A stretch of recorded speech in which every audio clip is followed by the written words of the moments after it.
My name is Matthew Russo, and I'm here on behalf of Chiquita Brands to give you some great recipes using Chiquita Plantains. And today's recipe is a baked Chiquita Plantain with a little bit of butter and cheese. And what we want for this recipe are ripe Chiquita Plantains. And what that means is we want them to be dark all over, a little bit of yellow. If there's a little bit of mold on the tips of the plantain, it is fine. That means it is ready to prepare. Now for this recipe, we only need a couple ingredients, but first, let's get our plantain ready. You just want to cut the tips off. Do one slice right down the back.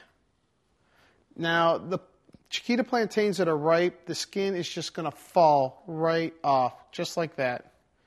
So easy. So it really takes no time at all to peel these. And then what you want to do is you just want to cut them in half. So they look like that, and you have the seeds exposed. Then you're just going to place in a baking pan.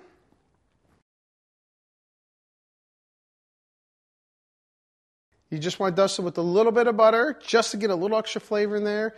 And then you want to use a salty cheese. I always prefer Mexican style cheese because it just has a great texture that goes with the plantain.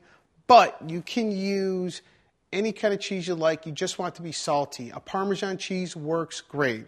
So then we just put a little bit of cheese on top of your wonderful Chiquita plantains. And then just garnish with a little bit of salt just to offset that sugar flavor. And then we are going to cover.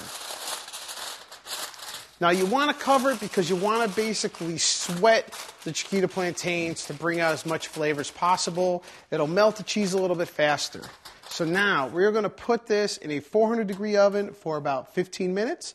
And then you're going to pull out and serve. Now, I took the liberty of baking a Chiquita plantain early with the cheese, so you got a chance to see what it looks like. And here it is, the finished product. This is delicious. For more great plantain recipes, go to chiquitabananas.com. I will see you soon.